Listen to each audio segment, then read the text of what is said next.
Welcome to a journey through the realms of mysticism, alchemy, and the hidden mysteries of the universe. Prepare to delve into the enigmatic wisdom of the ages as we explore the profound teachings of the past. In this episode, we unravel the secrets of the sun, its esoteric significance, and its connection to the spiritual world. Join us as we journey into the heart of alchemical symbolism, unlocking the true meaning behind gold, and understanding the spiritual depths concealed within every living thing. Get ready for an exploration that will challenge your perceptions and ignite your curiosity. Stay tuned for an extraordinary voyage into the depths of ancient wisdom, right here on our channel. Don't forget to hit that subscribe button and ring the notification bell, so you won't miss any of our captivating explorations. The Triune Suns. Ancient sages once likened the solar orb to the intricacies of human nature, dividing it into three distinct entities. In the view of mystics, each solar system houses three suns, mirroring the three life centers in every individual constitution. These luminous entities are referred to as the three luminaries: the spiritual sun, the intellectual or solar sun, and the material sun, which modern Freemasonry symbolizes through three candles. The spiritual sun emanates the divine power of God the Father, while the solar sun radiates the vital force of God the Son. The material sun serves as the vehicle for the manifestation of God the Holy Spirit. The mystics, in turn, divided human nature into three fundamental aspects: spirit, soul, and body. The material sun animates and vitalizes the physical body, while the spiritual sun bestows illumination upon the spiritual nature. The true light of grace, the solar sun, redeems the intellectual nature. This alignment of the three celestial spheres in the heavens partly explains the elliptical, non-circular orbits of planets. Ancient pagan priests regarded the solar system as a grand cosmic entity, drawing parallels between the celestial triumvirate and the three primary centers of vitality within the human body: the brain, heart, and generative system.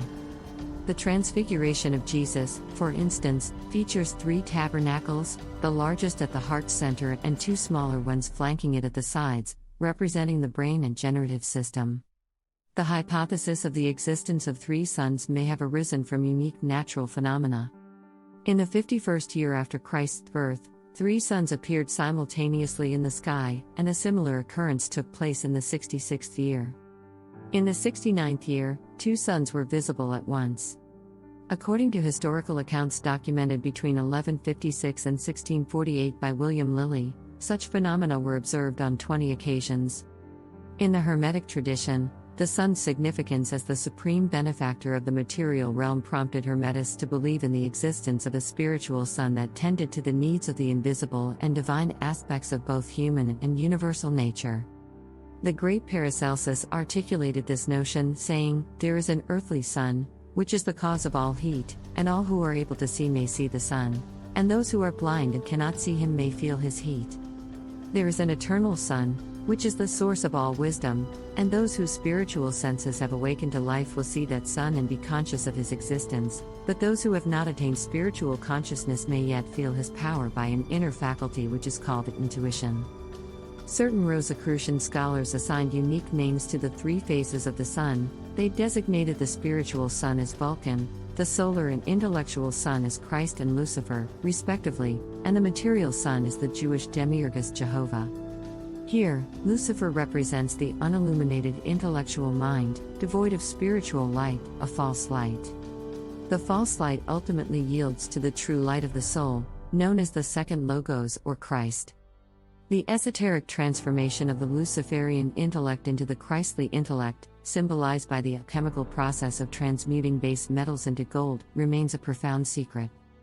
In the rare treatise The Secret Symbols of the Rosicrucians, Franz Hartmann describes the sun in alchemical terms: the symbol of wisdom, the center of power, heart of things. The sun is a center of energy and a storehouse of power. Each living being contains within itself a center of life, which may grow to be a sun. In the heart of the regenerated, the divine power, stimulated by the light of the Logos, grows into a sun which illuminates his mind. In a related note, Hartmann further elaborates, stating, "The terrestrial sun is the image or reflection of the invisible celestial sun. The former is in the realm of spirit what the latter is in the realm of matter, but the latter receives its power from the former." Throughout history, Most ancient religions concurred that the visible, material sun served as a reflector rather than the primary source of power. The sun was often depicted as a shield borne by the sun god, exemplified in deities such as Frey, the Scandinavian solar deity. This solar entity mirrored the light of the unseen, spiritual sun, which was considered the true source of life, illumination, and truth. The universe's physical nature primarily consists of effects, with their invisible causes belonging to the spiritual realm. As such, the spiritual realm represents the sphere of causation, the material realm represents the realm of effects, and the intellectual, or soul, realm serves as the sphere of mediation. Christ, personifying the higher intellect and soul nature, is fittingly called the mediator, as it is through him that one reaches the Father. Much like the sun is to the solar system, the spirit is to human bodies, with their natures, organs, and functions resembling planets orbiting around the central life source. The solar power within humans is divided into three facets, termed the triune human spirit.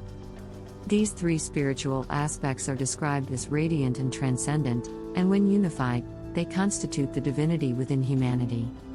Man's threefold lower nature consists of the physical body, emotional nature, and mental faculties, which reflect the radiance of the threefold divinity, bearing testimony to it in the physical world. These three bodies are symbolized by an upright triangle, while the threefold spiritual nature is represented by an inverted triangle. When these two triangles unite in the form of a six-pointed star, it is known as the Star of David or Star of Zion, symbolizing the union of the spiritual and material universes within the constitution of the human being, a creature endowed with both nature and divinity. The celestial inhabitants of the sun. In the esoteric traditions of Rosicrucianism and the Illuminati, descriptions of angels, archangels, and other celestial beings are distinct from common belief. These celestial entities are said to resemble miniature suns, emanating from them radiant energy with corona-like streams of virilic force. These outpouring streams of force have given rise to the popular notion that angels possess wings, corona-like fans of light enabling celestial beings to navigate the subtle essences of the superphysical realms. Genuine mystics unanimously refute the theory that angels and archangels have human forms as commonly depicted. A human form would serve no purpose in the ethereal substances through which these entities manifest. Scientific debates about the habitability of other planets fail to account for nature's universal principle of adaptation to the environment. Ancient beliefs held that life originated from the sun, and that everything bathed in the solar light could absorb its life-giving elements, later radiating them as flora and fauna. According to one philosophical concept, the sun is a parent, and the planets are embryonic, connected to the solar body through ethereal umbilical cords, which serve as channels for conveying life and sustenance to the planets. Certain secret orders have taught that the sun is inhabited by beings whose bodies consist of radiant, spiritual ether, resembling the glowing solar orb itself. These beings are unharmed by the sun's heat, as their refined and sensitized organisms resonate with the sun's tremendous vibratory frequency. These luminous entities resemble miniature suns, slightly larger than a dinner plate, with the most powerful among them being considerably larger. Their color is akin to the golden white light of the sun, and they emit four virilic streamers. These streamers often reach considerable lengths and remain in constant motion. The globe exhibits a peculiar pulsation that sends ripples along the emanating streamers. The most luminous of these spheres is known as Archangel Michael, and the entire order of solar beings resembling him, dwelling on the sun, are referred to by modern Christians as the archangels or the spirits of light. The sun in alchemical symbolism. Gold, regarded as the metal of the sun, is often considered crystallized sunlight. When alchemical texts refer to gold, they may be alluding to the metal itself or to the celestial sphere from which gold's essence or spirit originates. Sulfur, with its fiery attributes, is also associated with the sun. The alchemists often likened their work to mining, where certain alchemists, known as miners, were depicted wielding picks and shovels, delving into the earth in pursuit of the precious metal. This imagery symbolizes the search for the finer aspects of character, buried beneath the materiality and ignorance of base metals. A similar principle is reflected in the diamond hidden within the heart of black carbon. The Illuminati referred to a pearl concealed in an oyster's shell at the ocean's depths, symbolizing spiritual powers. Seekers of truth were, therefore, regarded as pearl fishers, descending into the sea of material illusion in quest of understanding, the pearl of great price. When alchemists proclaimed that every living and non-living thing in the universe contained the seeds of gold, they conveyed the idea that even grains of sand possessed a spiritual essence. Gold, in this context, represents the spirit inherent in all things. This notion is encapsulated in the Rosicrucian axiom: a seed is useless and impotent unless it is put in its appropriate matrix. Franz Hartmann further elucidates this axiom, stating, "A soul cannot develop and progress without an appropriate body, because it is the physical body that furnishes the material for its development." The alchemical purpose is not to create something from nothing but rather to nurture and cultivate the seeds already present. The alchemical processes do not create gold but encourage the latent seed of gold to flourish and grow. Everything in existence possesses a spiritual essence, the seed of divinity within, where regeneration is not about creating something new but rather about the unfolding of the omnipresent divinity within individuals.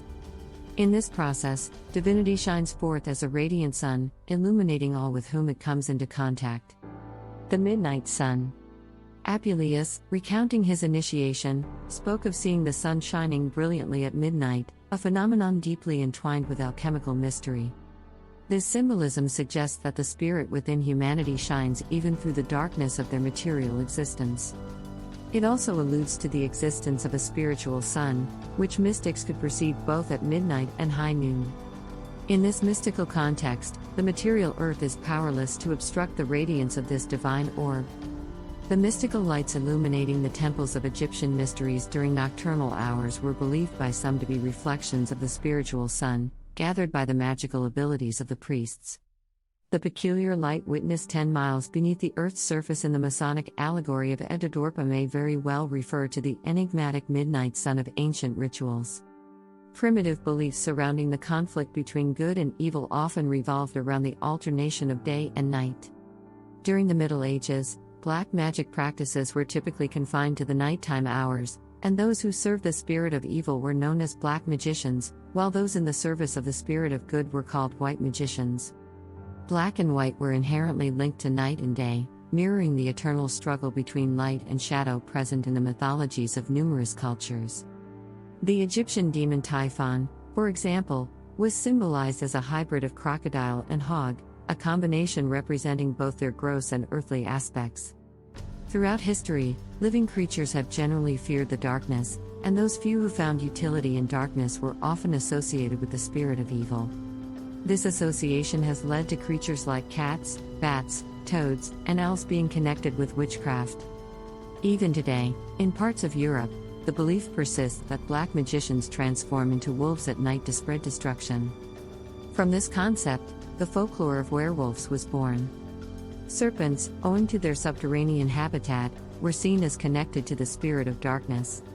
The battle between good and evil was frequently represented as a conflict between the generative forces of nature. Winged serpents symbolize the regeneration of the animal aspect in humanity or in those great ones in whom this regeneration is complete.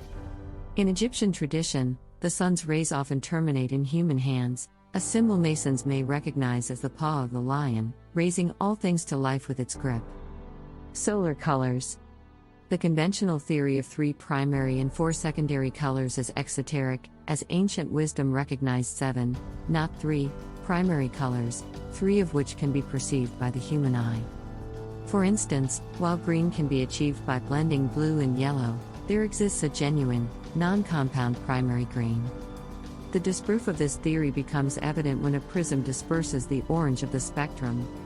Instead of breaking into red and yellow, it retains its orange hue. Consciousness, intelligence, and force find apt symbolism in the colors blue, yellow, and red, respectively. The therapeutic qualities of colors align with this concept. Blue soothes and imparts electrical qualities, yellow vitalizes and refines, red agitates and radiates warmth. Minerals and plants are believed to influence the human constitution according to their colors.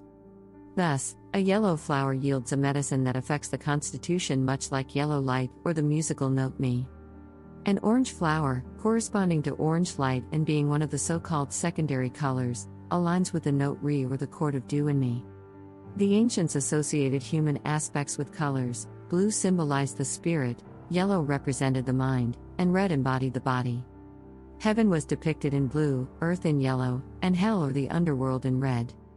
The fiery nature of the inferno symbolizes the nature of the plane of force of which it is composed. In Greek mysteries, the irrational sphere was consistently depicted in red, representing a state in which consciousness is enslaved by base desires and lower passions. Serpents, because of their connection with the earth, were linked with the spirit of darkness. The conflict between good and evil was frequently portrayed as the battle of light and shadow in various mythologies. In the original Christian symbolism, colors played a vital role, with distinct meanings. White or silver signified life, purity, innocence, joy, and light. Red represented the suffering and death of Christ and his saints, divine love, blood, and warfare or suffering. Blue symbolized the heavenly sphere, godliness and contemplation. Yellow or gold conveyed glory, fruitfulness, and goodness. Green was associated with fecundity, youthfulness, and prosperity, while violet represented humility, deep affection, and sorrow. Black was linked to death, destruction, and humiliation. Over time, the deeper emblematic meanings of these colors have been lost. In addition to the visible spectrum, there are numerous vibratory color waves, some beyond human optical perception due to their extremely low or high frequencies. It is staggering to contemplate the extent of humanity's ignorance concerning these realms of abstract space. In the same way that explorers ventured into unknown lands in the past, equipped with specialized tools, future exploration will venture into these realms of light, color, sound, and consciousness, which remain largely uncharted. Thank you for joining us on this enlightening journey into the hidden mysteries of the sun and alchemical symbolism. We hope you found this exploration as fascinating as we did. The wisdom of the ages never ceases to amaze us. If you enjoyed this episode and want to stay updated with our future explorations into mysticism and ancient knowledge, don't forget to hit that subscribe button and ring the notification bell. And remember, your comments and questions are always welcome. We love hearing from our viewers. Stay curious, keep seeking wisdom, and may the light of knowledge always guide your path. Until our next journey together, remember that the quest for understanding is a never-ending adventure. See you in our next exploration.